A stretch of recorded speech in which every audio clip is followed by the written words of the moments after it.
विद्यार्थियों कक्षा 8 विषय गणित में हमें प्रश्नावली आज 3.3 का अध्ययन करेंगे, क्योंकि 3.2 प्रश्नावली वाला जो चैप्टर था वो तुम्हें पहले कराया जा चुका है।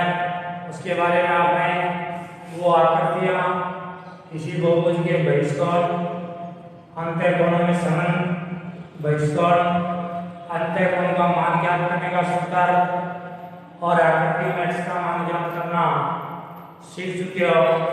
अब हमें उससे प्रकरण में आगे अपने पास चतुर्भुज आ गया है, तो चतुर्भुज के बारे में कुछ है। चतुर्भुज में अपना पहला बिंदु चतुर्भुज के अंदर आज अपना बिंदु है समांतर चतुर्भुज।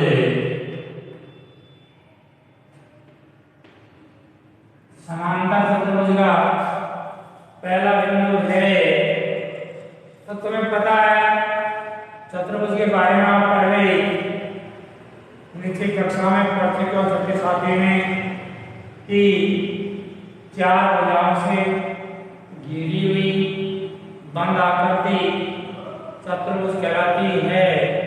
और चार भुजाओं से घिरी बंद आकृति एक चतुर्भुज का निर्माण करती है।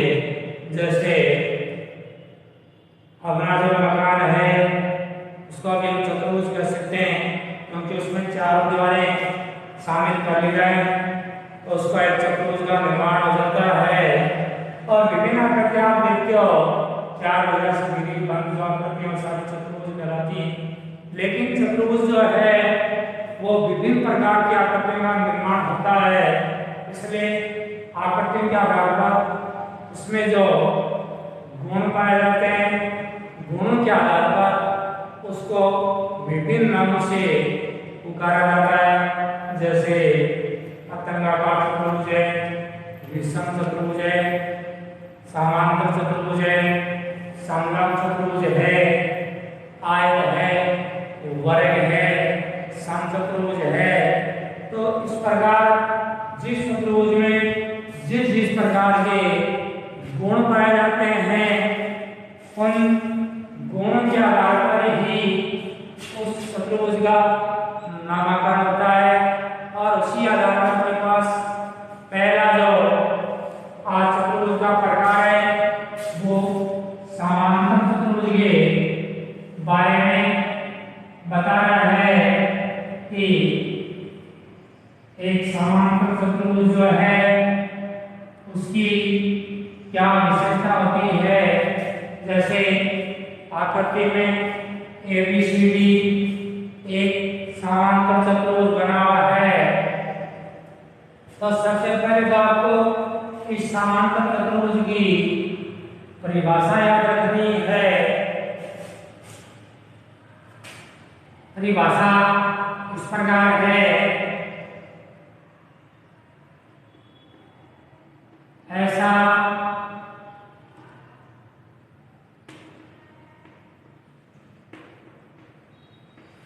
चतुर्भुज जिसमें भुजाओं के दोनों युग्म परस्पर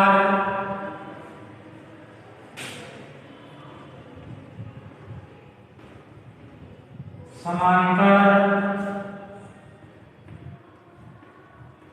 होते हैं। एक समांतर चतुर्भुज कहलाता है, यानी समांतर चतुर्भुज एक ऐसा चतुर्भुज है जिसमें भुजाओं के दोनों युग्म परस्पर समांतर होते हैं, समांतर चतुर्भुज कहलाता है। कोई भी चतुर्भुज हो उसमें भुजाओं के दो युग्म होते हैं, तो समांतर चतुर्भुज में युगम का जोड़ा होता है, हिंदी का शब्द है युगम माने जोड़ा, यानी कोई भी चतुर्भुज हो उसमें भुजाओं के दो जोड़े होते हैं, क्योंकि चार भुजाएं होती हैं इसलिए दोनों के दो जोड़े बनते हैं, उन जोड़ों को युगम कहते हैं। तो ऐसा चतुर्भुज जिसमें भुजाओं के दोनों युगम परस्पर समांतर होते हैं, एक समांतर चतुर्भुज कहलाता है। तो समांतर चतुर्भुज में भुजाओं के दोनों युगम समांतर होते हैं और इसको AB समांतर CD तथा BC समांतर AD पाया जाता है।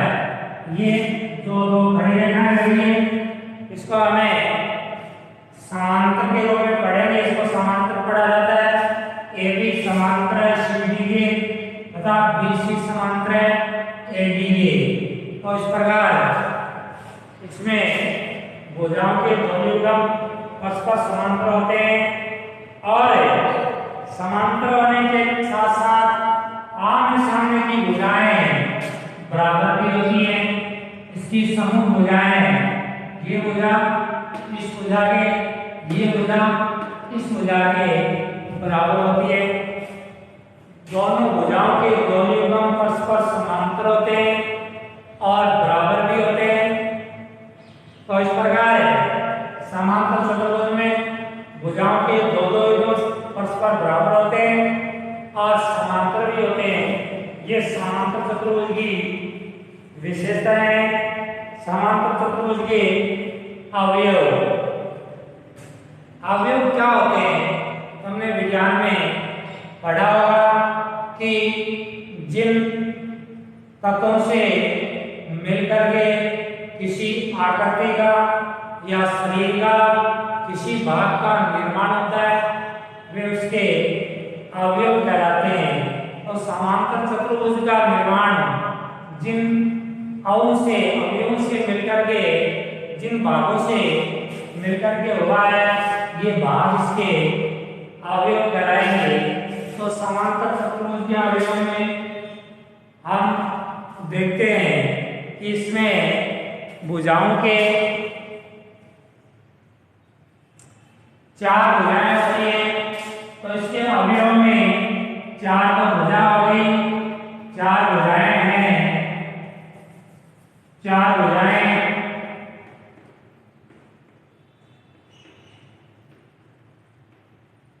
भुजाएं होती है समांतर चतुर्भुज में। और भुजाओं के बारे में मैंने जो इसका अवयव है भुजाओं वाले, इसमें आपस में क्या संबंध पाया जाता है इसके बारे में भी तुम्हें बताया जा चुका है कि इसमें भुजाओं के दोनों युगम परस्पर समांतर होते हैं और आपस में बराबर भी होते हैं। उसके बाद चार भुजाओं के साथ साथ इसमें चार कोण भी पाए जाते हैं। चार भुजाएं, चार भुजाओं के साथ चार कोण भी हैं। तो समांतर चतुर्भुज में जो कोण है और कोणों में भी आपस में निश्चित संबंध पाया जाता है। क्या संबंध पाया जाता है कि इसके कोण A बराबर कोण C होगा, कोण B बराबर कोण D होगा। यानी समांतर चतुर्भुज के समूह कोण, आमने सामने के जो समूह कोण हैं, ये इसका समूह कोण और ये इसका समूह कोण, ये इसका समूह कोण और ये इसका समूह कोण, इस समांतर चतुर्भुज के जो समूह कोण हैं वो बराबर होते हैं। ये भी याद रखना है। इसके साथ साथ समूह कोणों के साथ ही कोण A प्लस कोण B, ये समांतर चतुर्भुज के आसन कोण कहलाते हैं। ये समांतर चतुर्भुज के आसन कोण हैं क्योंकि इन दोनों कोणों में ये भुजा AB भुजा उभयनिष्ठ है। तो तुम आसन कोणों के बारे में पढ़ चुके हो पहले से। कि जब दो कोणों में कोई एक भुजा विशिष्ट होती है तो वे दोनों आसन कोण कहलाते हैं। इसमें कोण ए और कोण बी दोनों आसन कोण हैं और इसके साथ साथ इन आसन कोणों का योग भी 180 डिग्री के बराबर होता है। समांतर चतुर्भुज में ये विशेषता भी पाई जाती है कि समांतर चतुर्भुज के जो आसन कोण हैं उन आसन कोणों का योग 180 डिग्री के बराबर होता है। समकोण बराबर होते हैं। ये समांतर चतुर्भुज के कोणों में समान पाया जाता है। इसी प्रकार एडी और बीसी समांतर चतुर्भुज की आसन भुजाएं कहलाती है।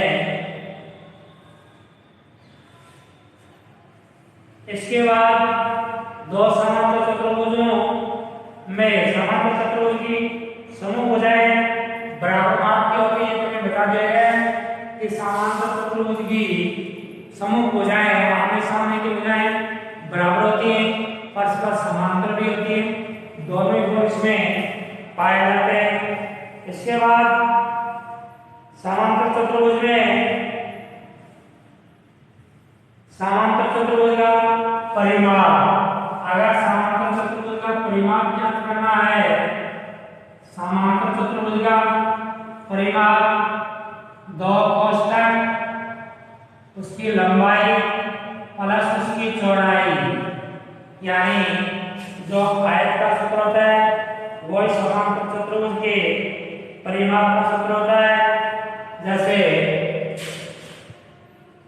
AB plus AB plus CD plus CD तो उनकी समूह भुजाएं बराबर होती हैं।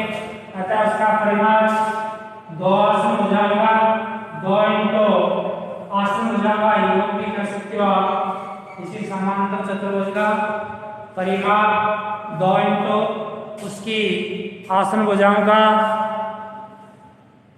योग बल ये भी कर सकते हो। इसी तरह में समांतर चतुर्भुज के आगे के कोण वाला समीकरण तुम्हें बता दिया गया है कि समांतर चतुर्भुज के कोण भुजाएं परिमाप उसके बारे में समझ क्या होता है। उसके बाद अगला बिंदु अपने पास आता है समांतर चतुर्भुज के विकर्ण। अगला बिंदु अपने पास है समांतर चतुर्भुज के विकर्ण। अब विकर्ण क्या होते हैं उसके बारे में आप पहले पढ़ चुके होंगे। वैसे कई वीडियो में मैंने पहले पढ़ा भी दिया आपको ये चैप्टर पुनः, क्योंकि मैंने कक्षा 6 को 8 के साथ पढ़ाया था। अब तुम्हें आगे के वीडियो में पढ़ाया जा रहा है विकर्ण किसी भी बहुभुज के सम्मुख शीर्षक जो है उसको मिलाने वाला रेखाखंड उसका विकर्ण कहलाता है। कोई भी बहुभुज है उसके सम्मुख शीर्षकों को मिलाने वाला रेखाखंड उससे बहुभुज का विकर्ण कहलाएगा। और विकर्ण ज्ञात करने किसी बहुभुज में विकर्णों की संख्या ज्ञात करने का सूत्र हमें पहले पढ़ाया जा चुका है। तो किसी चतुर्भुज में अधिकतम 2 विकर्ण होते हैं। किसी भी चतुर्भुज में विकर्णों की संख्या 2 होती है और शीर्षकों में मिलाने वाला रेखाखंड उसका विकर्ण कहलाता है। तो ये भी समांतर चतुर्भुज के अवयव हैं जिनके द्वारा समांतर चतुर्भुज का निर्माण होता है। और समांतर चतुर्भुज के जो विकर्ण है उसमें भी समझ पाया जाता है कि समांतर चतुर्भुज जो है उसके विकर्णों में क्या समझ पाया जाता है, इसको भी याद है। समांतर चतुर्भुज के विकर्णों में एक रोचक गुण पाया जाता है, क्योंकि समांतर चतुर्भुज जो है उसके विकर्ण एक दूसरे को प्रतिच्छेद करते हैं, यानी समांतर चतुर्भुज के जो विकर्ण हैं इस O बिंदु पर प्रतिच्छेद होते हैं। तो इसमें क्या है, इसमें इसकी विशेषता है कि समांतर चतुर्भुज के विकर्ण किसी बिंदु पर प्रतिच्छेद करते हैं, संधिभाजक होते हैं, यानी बराबर नहीं होते इसके विकर्ण। इसके समांतर चतुर्भुज के विकर्ण बराबर नहीं होते, लेकिन एक बिंदु पर संधिभाजक होते हैं, प्रतिच्छेद करते हैं, यानी EO बराबर होगा CO और BO बराबर होगा BO। यानी ये बात निश्चित है कि समांतर चतुर्भुज के जो विकर्ण है वो किसी बिंदु पर संधिभाजक बने हुए हैं, संधिभाजक होते हैं। तो इस प्रकार ये अपना समांतर चतुर्भुज से संबंधित चैप्टर पूरा हुआ, जिसमें हमने समांतर चतुर्भुज की परिभाषा, समांतर चतुर्भुज के अवयव जिनसे मिलकर के समांतर चतुर्भुज का निर्माण होता है, उसके साथ साथ हमने समांतर चतुर्भुज के गुणों के बारे में पढ़ा है। अब असाइनमेंट 3.1 में पहला क्वेश्चन दिया गया है, क्वेश्चन नंबर 1 है, जिसमें समांतर चतुर्भुज की एक आकृति दी गई है, यानी आकृति में हमें ABCD एक समांतर चतुर्भुज है, ABCD दिया गया है और जिसमें विकर्णों को भी प्रदर्शित किया गया है। क्वेश्चन लिखा है ABCD समांतर चतुर्भुज है, प्रत्येक कथन को परिभाषा या प्रयोग के गुण द्वारा पूरा करना है। इसमें कुछ बिंदु दिए गए हैं क्वेश्चन नंबर 1 में, उसमें पहला बिंदु लिखा है, हमें इस चित्र के द्वारा इन बिंदुओं की पूर्ति करनी है, क्योंकि ABCD एक समांतर चतुर्भुज है। ABCD एक समांतर चतुर्भुज है, तो इस समांतर चतुर्भुज के तहत ABCD समांतर चतुर्भुज होने के कारण इसके दिए गए गुणों बताना है। सबसे पहले बताना है AD बराबर, हमें पता है AD बराबर BC, क्योंकि समांतर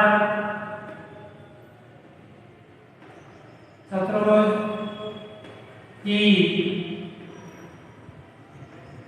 समूह भुजाएं, क्योंकि समांतर चतुर्भुज की समूह भुजाएं बराबर होती है, इसलिए AD बराबर BC होगा।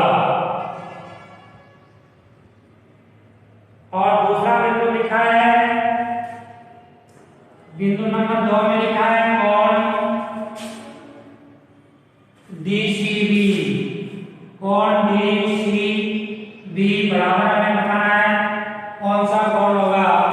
कोण DCB बराबर हमें बताना है इसका कौन सा कोण होगा। हमें पता है कि कोण DCB के बराबर कोण DCB, कोण DCB का अर्थ है कोण UC किस कोण के बराबर है,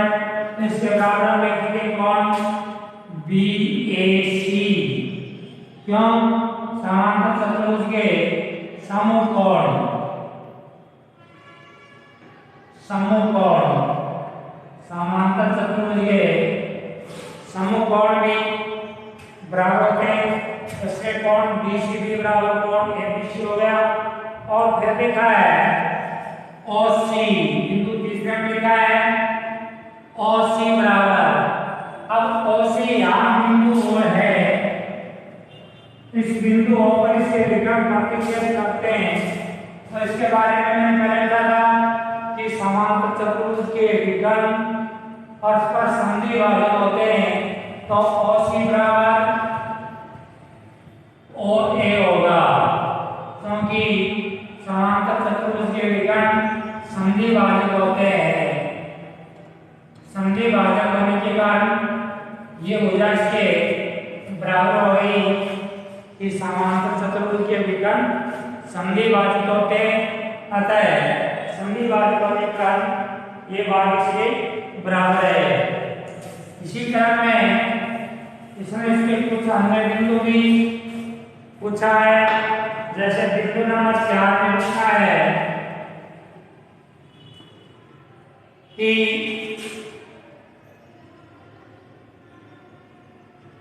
कोण